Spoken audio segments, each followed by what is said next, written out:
Hi, and welcome to yet another edition of MSU Inside Out. I'm your host, Eric. And I'm your other host, Jamie. We got a great show coming up. Lots of exciting stuff going on around campus and even within this department. Yeah, I wish I knew how many actual MSU Inside Outs we've had so far in our 20 years of existence, but it's probably going to be the best one so far. So that's good for you guys. We have plenty going on, including some campus news. We have 3 professors getting some honors from the student government. Isn't that right, Kyle? Yes, it is. So it's quite an honor. They just started this recently. Let's get more information about it right now. Lori Geller, Lisa Borden-King, and John Gerard all have something in common. Minot State University's Student Government Association selected them as the 2012-2013 Professors of the Year. The award, started in the spring of 2012, honors 3 professors each year for their dedication and commitment to helping MSU students. Geller was selected Professor of the Year for College of Arts and Sciences, Borden-King for College of Education and Health Sciences, and Gerard for the College of Business. If you would like more information on how professors are nominated and voted on, contact SGA President Lindsay Nelson. 6 a.m. may come early for some, but Minot State University Entrepreneurship Club gets that start every weekday. Mariah Zabak gets a taste of what the group is brewing. Knowledge, revenue, and coffee. This is what the Beaver Brew Cafe is all about. The cafe is the MSU Entrepreneurship Club's first big project. Starting with a dirt floor and paper plans, the group has built the cafe structurally and financially from the ground up. We had plumbers, of course, install like the plumbing and hook up the espresso machine, but we had to pick up all the initial stock. While finalizing construction, club members put in efforts towards other parts of the cafe. Every one of us has some piece of the Beaver Brew that we can point at and say that we get to help with. I get to help with getting the permits and our licensing and our brand name. The Beaver Brew Cafe is giving young entrepreneurs the opportunities to build a brand name while working with a diverse group of people. We have majors that are like Spanish major, we have art majors, we have psychology major. It's for anyone interested in possibly opening a business one day or just wanting to learn the ins and outs of business. Not every student gets the chance to open their own business, but MSU's Entrepreneurship Club is giving some that opportunity. This has just been a really great experience, and I hope that other people can come in and enjoy it. Late nights come with living the life of a college student, but some choose to kickstart their mornings with the Beaver Brew Cafe. For MSU Inside Out, I'm Mariah Zabak. The Entrepreneurship Club plans to continue starting up businesses in the Minot area. For more information, visit the Beaver Brew Cafe on Facebook. In the J.C. Penney Court in Dakota Square Mall, domestic violence victims anonymously shared their tragic experiences. Francesca DeAngelis explains how they are bringing awareness to the community. With beauty comes pain for most women. At the Dakota Square Mall, men strapped on their heels and had the chance to feel a woman's pain. If you look around, it is unique. Us guys have no style and high heels, that's for sure.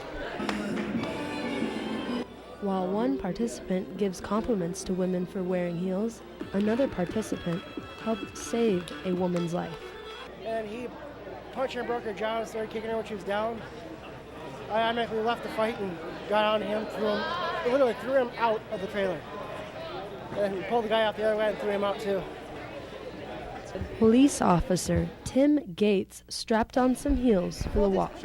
He said that he deals with domestic violence every day, but when a child is present, it's a different story. Some kids will embrace us with open arms. They know we do good things.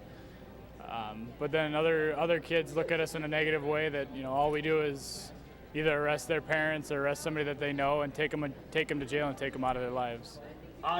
The purpose of this event is to involve the community and aware them of the domestic violence issue. Some victims wrote anonymous letters of their incidents. It was his property, and if I dared tell him no, there would be hell to pay. What better way to raise the public's eye other than putting men in her shoes? I'm Francesca DeAngelis, reporting for MSU Inside Out.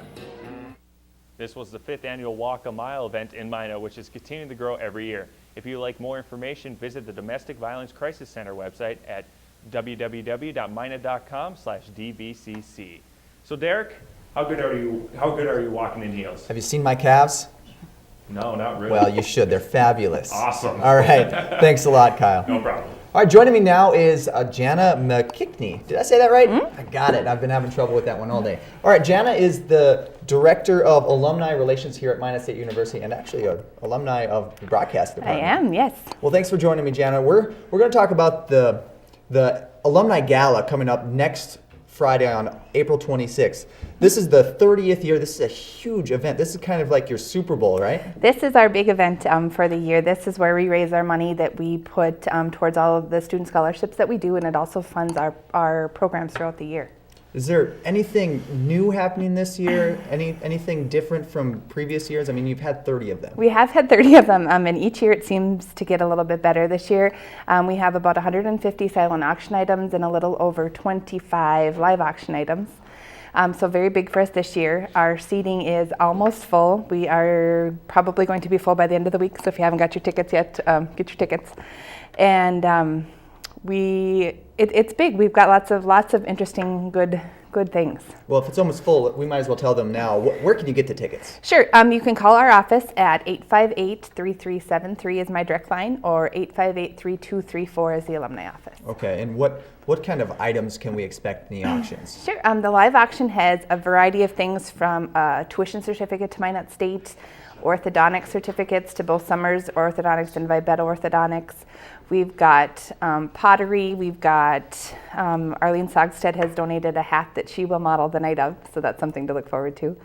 The silent auction has just about anything you can look for. We've got autographed items from different sports people. We've got fitness certificates. We've got clothing. We've got lots of different golf packages, lots of golf stuff this year. Now, is this your first year organizing? No, this is my second year. Second year. Second year being in control of it, and each year it just seems to get a little bit more. Your first year, you were still a student when you did all of this. I did, yes. Was that just nerve-wracking? It was rough. I've been involved in a few different silent auctions, so I had a little bit of experience in it, so I was confident in that side of it. This is on a much larger scale than anything else that I had done before, so it was a learning experience last year, but it went really well. How are you handling it? You know what? How's your husband handling this? Not funny. I think, each year it definitely poses some different problems, a few late nights here and there, but I'm sure he will tell you that I am just as fabulous as ever to live with. I don't think I'd argue. I don't think I'd argue at all. Well, let's shift back towards the gala. It's actually at Grand International Inn up on North Hill. Yep. That's where it's been. We alternate every other year. It's at the Holiday Inn one year, and then we go to the Grand the next year. A little bit of a different change of scenery each year, and both of the hotels are so supportive of Minot State and the different things that we do that we like to go back and forth between the two. Now, this has had some success in the past. You've raised what, $745,000 in 30 years of doing this? Yes, we've grown our alumni endowment up to $500,000. We give out anywhere from $15,000 to $21,000 in scholarships to MSU students every year. So that just continually funds what we can give back to the university. Wow, and what's your goal for this year? I'd like to get to 100,000. I think that's a little bit lofty for us this year, but I think we have an excellent group of people that are coming, very supportive of the university, and the items that we have to auction off this year are wonderful. All right. Well, thank you very much, Jana. Is there anything else you need to add about the gala whatsoever? No. Friday, the 26th of April, the Grand International. Tickets is 858-3234. All right. You heard it here. April 26th, the MSU Alumni Gala. Get your tickets. They're almost gone, so give Jana's office a call when you can.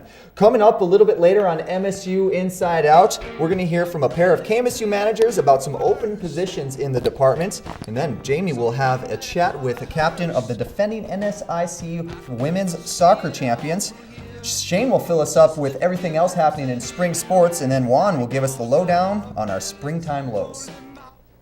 It doesn't seem like it's April with all the snow, but looks like we have more coming this weekend. We'll have the full week's forecast coming at you right after this. We're back on MSU Inside Out. Still a lot of great things coming up in the show today. News from sports teaser for you.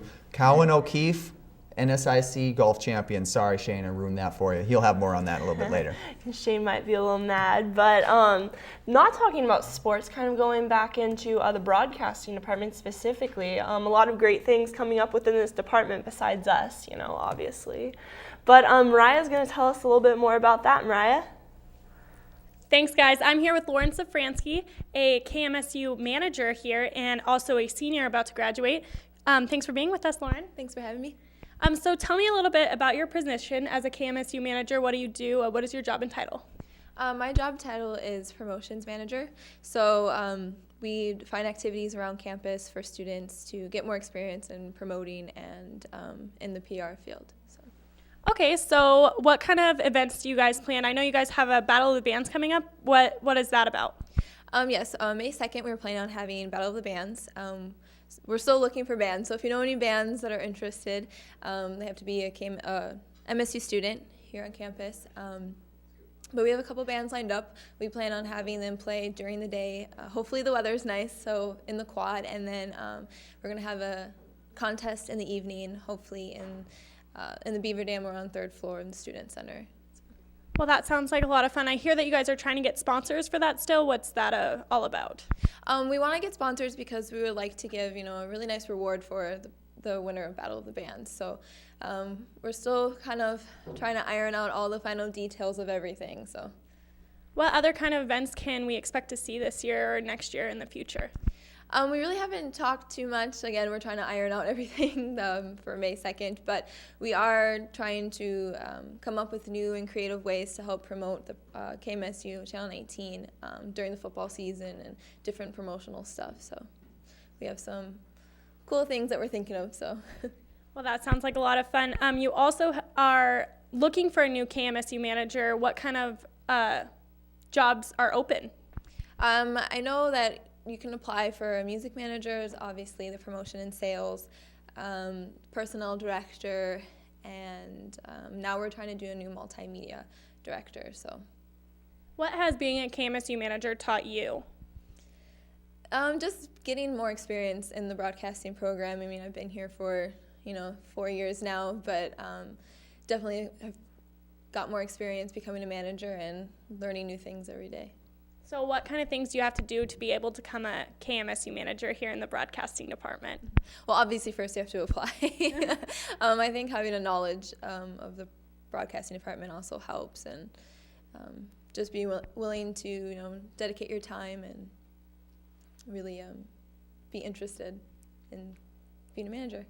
All right, well, thank you so much, Lauren, for being with us. So if you are interested in the KMSU manager position, you can come pick up an application in the MSU Hartnett Hall, room 128? Yes. Room 128. And they're still looking for sponsors for the Battle of the Bands. And I think that's about it. Thank you so much for being with us, Lauren. Thank you. All right, back to you guys. Thanks, Mariah. A lot of interesting stuff in the broadcasting department here. But joining me now is Taylor Karlstrom, senior captain for the soccer team here on campus. Thanks for being here, Taylor. Thanks for having me. So looking back kind of at last season, obviously a banner year, starting year with the NSIC championship. So can you kind of talk to me and tell me what that honor just meant to the soccer team, because now we're 3 years as in existence. It's kind of hard talking about this because I'm on the team, but it's your interview. Well, I think it was a huge deal because no one expected it of us, and it just we played against one of the top teams in the nation to get through the conference, and I just think it was just very unexpected for us to be the winners since we were underdogs, and I think that was just a huge accomplishment. Yeah, kind of going into that, can you tell me, you're speaking about Winona, that's one of the big ones, kind of what they're saying about you guys, because didn't you play them the very first game, and what did they say? Their coach told us we would never win a title, or the conference title, the way we play in our formation. And that was 3 years ago, so felt really good to beat them for the spot. Yeah, so, but then I know that, you don't want to make it just a one-year thing, that kind of continue the legacy, moving into Division II. So can you kind of tell me about what type of things the team is working on this spring? Well, we definitely want to win conference again and go as far in the national tournament as we can. We're really working to rebuild our midfield because we lost 2 very strong players this year. And just basically keeping our formation and teaching the new players our formation and just rebuilding our midfield mostly. Kind of getting connected about midfield. And then what recruits or what are you bringing in for next year? Like that's gonna add to the program? Well, we have a few girls from England coming in to help with the offensive aspect, I guess. We have a forward that's supposed to be really good and another midfielder. And then our back line's pretty strong, and we have a lot of players that redshirted last year that are coming back. And we have a very deep defensive line, I guess you could say. So the midfielder and the forward, I think we're really looking at to enhance our offense. Kind of solidify? Yeah, so, and don't you guys have a game, hopefully with the weather coming up here? Yeah, we play UND on Saturday at 5 o'clock? It's 5 o'clock, I think. I think that's what he said, is it's 5 o'clock as of right now because they have something else going on. So that's right here at Herb Parker Stadium. And so what's kind of the hardest thing going into next year? Well, our spring this year, we didn't really have a spring season because of the snow and the weather. And I think for especially the younger kids, that having a spring benefits you a lot. So not having one is I kind of think we'll be surprised to see how it affects people, especially the younger players, I think. And the field, we're playing football lines this Saturday because the field's not shoveled off all the way. And I think that just affects us a lot, not having a spring. Yeah, and can you kind of tell me some of the things you had to go through just to be able to play on the football lines? Yeah, we have players that are shoveling the snow off, so we are allowed to play with the football lines, and the snow has to be, I think, a few feet off the football lines, because when it was shoveled, it wasn't off the soccer lines. And I know that you've been sharing the field with other teams too, so that's kind of practicing late at night. The weather has definitely been killer, but a lot of great things to look forward to this year. But thank you so much for being here. Well, thanks for having me. So this the game this weekend is at 5 o'clock at Herb Parker Stadium against UND, and like I mentioned before, the soccer team has been sharing the field with such teams as baseball, right, Shane? That is correct. Yeah, we've been sharing it back and forth. It's been crazy spring to start off for baseball team, football, with all this, spring. And speaking of that baseball team, they're trying to have as successful as a season as the soccer team, which I'll get into now. All right. The Minot State baseball team finally snapped their 8-game losing streak this past weekend as they were able to beat Upper Iowa in both games of a doubleheader. In Game 1, the Beavers were led by their ace, Cole Stober, who pitched 7 strong innings, giving up just 1 earned run and fanning 6 as the Beavers rolled to a 6-2 victory. Offensively, Minot State was led by Mitch Olson, who went 3 for 3 on the day, scoring 1 run. In Game 2, it was 2 key plays that didn't show up on the stat sheet that made the difference. A go-ahead balk and a great defensive shift allowed Minot State to secure the 5-4 victory in Game 2 of the doubleheader. At the plate, Minot State was led by junior Connor Moon, who had 3 hits and an RBI, while senior Jordan Gilmore also had 3 hits, batting leadoff for the Beavers. Minot State was looking to sweep the 4-game series against the Peacocks on Sunday, but both games were canceled due to heavy rain in the Fayette area. The Beavers will return to action this weekend as they head to Crofton, Nebraska to take on the University of Sioux Falls. Game time for Game 1 of the doubleheader on Saturday is 12 o'clock. Now, if you do want to meet some of these very fine baseball players, they will be doing a meet and greet tonight starting at 6 in the Beaver Brew Cafe. Baseball fans and coffee lovers alike can come meet the team and enjoy free coffee and snacks. It was a record-setting type of day for Minot State's Cowan O'Keefe as he made school history by carding an even 72 in the final round to win the NSIC individual title at Paradise Point. It was the first individual title for O'Keefe in the conference championship and Minot State's first ever title in men's golf as a member of the Northern Sun. His steady approach was evident as he was one of 4 golfers to fire all 4 rounds in the 70s. The only time he was the lowest scorer of the round was in Sunday's final, finishing 3 strokes ahead of St. Cloud State's Tyler Covisto, who was tied with O'Keefe for 4th entering the 4th round. O'Keefe's final round, coupled with senior Blair Anderson's 78 and junior Cody Dusher's 79, helped the Beavers to the low round of the day. Minot State shot a 311 to finish in a tie for 4th. Minot State and Concordia St. Paul end with 1,277 shots overall, while St. Cloud State won the team title with a total of 1,236. That wraps up the season for the golf team as they look forward to next spring. 2 Minot State athletic teams made some major additions to their teams on Wednesday. The men's basketball team added some much-needed size as they signed 6'8" forward Alex Coleman to a national letter of intent. Coleman, who is from Denver, Colorado, averaged 16 points and 9 rebounds per game, finishing with a second-team Denver Prep School All-League honors and honorable mention All-State honors as a senior. The women's basketball team also added a player to the roster. They signed 6-foot guard Whitney Wallette from Belcourt, North Dakota. Wallette averaged 18.5 points and 10.2 rebounds during a stellar senior season for Turtle Mountain Community High School.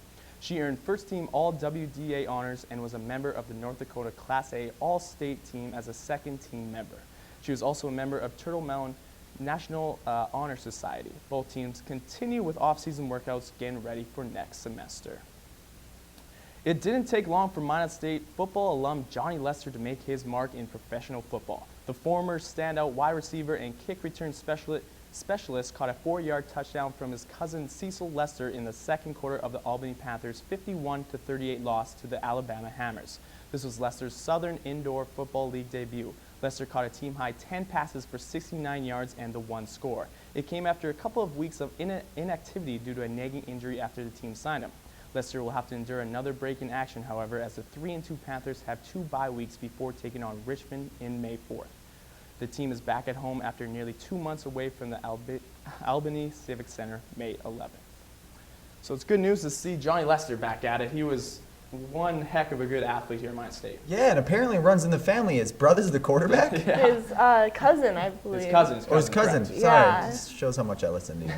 All right. I was listening. Thanks, No Shane. Well, I'm sure Shane's a little bit frustrated being a baseball player. He hasn't seen a home field quite yet. But Yeah, the weather this spring, like we mentioned earlier. Has This just what? been- this spring. I mean, it's according to the calendar, it's spring, but hopefully the weather warms up here. all right, well, But who could we ask about that? the one and only Juan. Well, you can ask me. It looks like we're going to have a event where it's going to warm up really nicely coming up next week, but we're going to have to get through some trials and tribulations to get through that. Let's go take a look at the forecast. All right, our average right now is about 58 degrees, but far from that mark since we're at about 30 degrees. Feels like 18. Wind coming from the north at 16 miles an hour, and it's getting pretty gusty. The gusts can get up to 22, 23 miles an hour. Humidity 70%. Sunrise at 6:49. Sunset at 8:41. And let's look at the Friday temps. It's going to remain nice over here in the Grand Forks and Fargo area. But on the other side of the state, as you can see, we're in for some snow on Friday in Minot, Bismarck, Williston. Could see some freezing rain as well. Go ahead to Friday night temps. It's going to possibly snow in Williston, possibly snow in Dickinson. We might get some freezing rain, some good snow, but it looks like the rest of the nights are going to be very clear. And let's go ahead and go to Saturday, where the whole state's in for some snow. If it's not snow, it's going to be rain. It's going to be sleet. So expect one or the other basically across the whole state. East and west, Williston and Dickinson at 60%, Bismarck 60%. So we're probably going to see it. Looking at Saturday night, the snow is going to continue, especially in Williston, Dickinson, Minot, and Bismarck. It's going to be all over the state. Going to Sunday, things are going to kind of start to taper off. We might see some rain. From what I see, it's either going to be rain or sleet. I don't think we're going to see much for snow. But yeah, rain over here in the east, especially in Grand Forks and Fargo, and possibly, like I said, snow over in Williston, Dickinson, and Minot. Going into Sunday night, clear nights as we're going to start to see things clear up. So we're going to see a clear night across the whole state. And then here's what you want to see into the extended forecast. All right, on Monday it's going to be 37, kind of average for this last winter. But Tuesday 43, Wednesday 48. Things are going to start to liven up here. And as we get through the week, the temperatures are expected to be better. We may even dip into the 60s on Saturday. The 60s? The 60s. What are those? I don't believe you. I'm broken from this prolonged winter. Yeah. When I'm doing the graphics, I've hardly had to change any of them. From 2 weeks ago, I think was the last time I did the weather. When was the last time we hit a high or an average high? An average high? I don't think we really have. Probably in December when the average was like 10. Super. All right. Thanks, Juan. You're welcome, guys. Well, that's some news. Yeah, so hopefully the weather's okay. I know soccer has a scrimmage on Saturday, and so does football. Kicks off the first of 2 scrimmages, and that's at 9 a.m. So yeah, it's really exciting stuff coming up. I want to hear some music. What do we have for the song of the day? All right, getting out of here, the song of the week is Written in Reverse by Spoon. I'm writing this to you in reverse. Someone better call a hearse.